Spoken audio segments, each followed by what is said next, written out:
My nationality is Edom. We're the descendants of Esau, and whom most people on this earth call the white people, or the white race. Uh, but the Edom in the Bible comes from Esau. He is the twin brother of Jacob, which you can read about in Genesis chapter 25. Esau came out red and hairy like a garment, and um, his blood showed forth through his skin. So he was from there called uh, Esau, because it means red. And you'll notice that white people, when they get angry or whatever, their skin turns red. Any type of skin condition, it'll be red.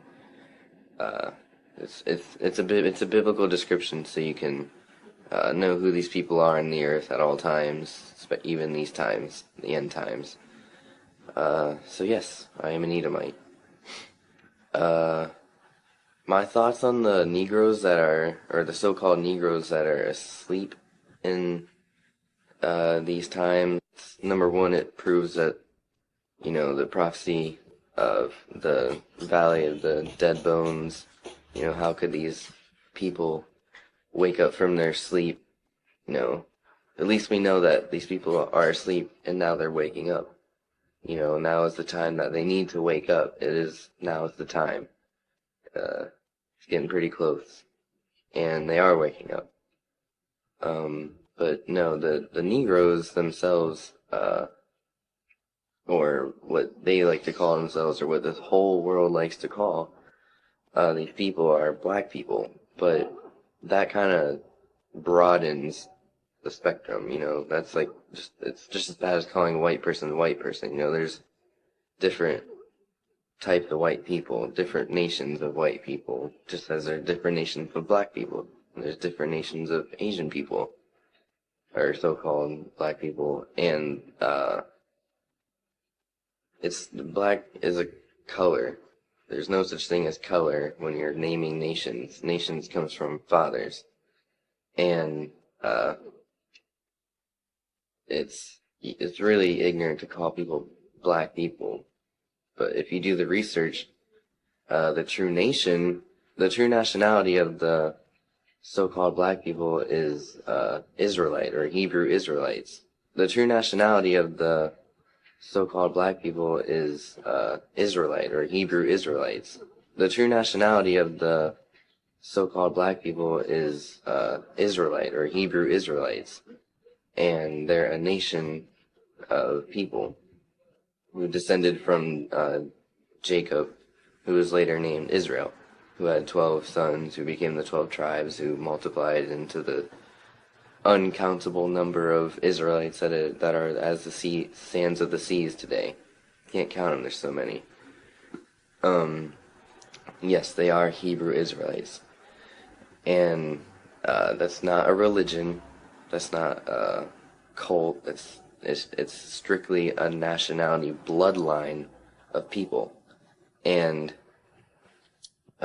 it's that simple. They're a bloodline, and you cannot convert into being an Israelite. You can't, change to be an Israelite. You are what your father was, what your forefathers are. I can't claim to be an Israelite because I know for a fact that I'm an Edomite. Israel was not my forefather. Esau was, based on the biblical descriptions. And the Africans of today, they're different from the Israelites. While yes, some Israelites still do dwell in Africa after running into Africa from Israel in 70 AD, that is true. Israelites are spread across the world, across the four corners of the earth.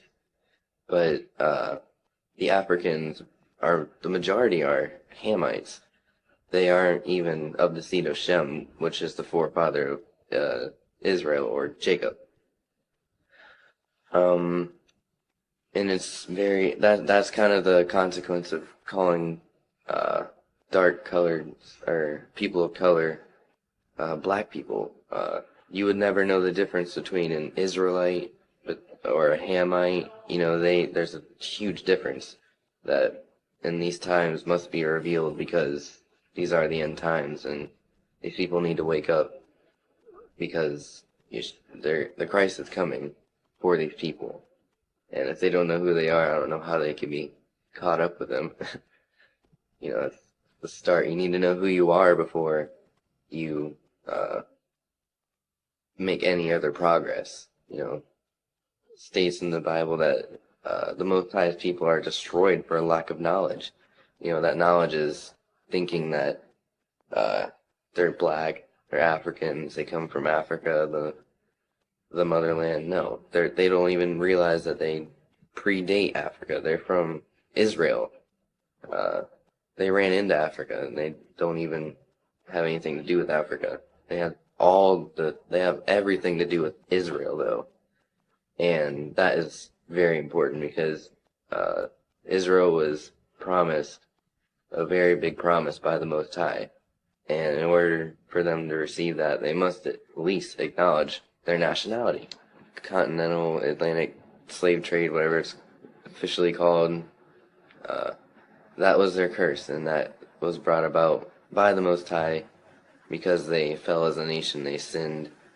But yeah, it's really clear. Like, no other people on the earth ever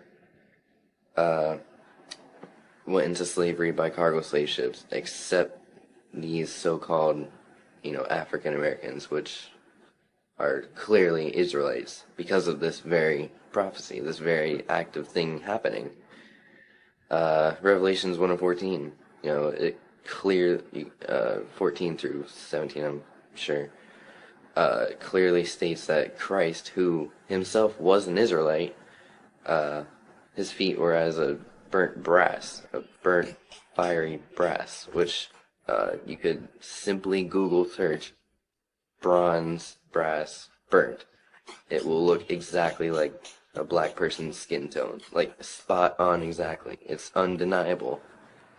In Revelations 2 and 9, the people in Israel today who got there, in 1948, they're not Israelites. They come from Khazaria, the Khazarian Empire. They're not even Jews. They're not even close to Jews. They're my people.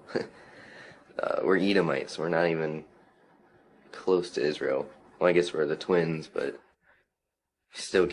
I can't call myself Israel because I'm the twin. It doesn't work like that. And yeah, Revelations 2 and 9 states, the people over there, and you can put together, are the synagogue of Satan. They're, the Most High knows the tribulations that the true Israelites are going through in these times, the slave ships, all the way to Planned Parenthood, these vaccines, the rich oppressing these people who just so happen to be the poor of the earth. It's discrimination, lynching, like so many terrible things that the other nations have conspired against these chosen people of the Most High. The people in Israel are the opposite of the Israelites. They only want to destroy them. They're only there for political reasons. They're not even there to follow the Most High by any means. It's all just a huge reverse deception that everyone has fallen for because our forefathers, our grandparents didn't know this really. So how could they possibly teach us and prevent us from this knowledge? But, now is the time. People know now. Now is the time to wake up. And with that, I'm going to say shalom. I hope y'all got some information and knowledge and understanding from this.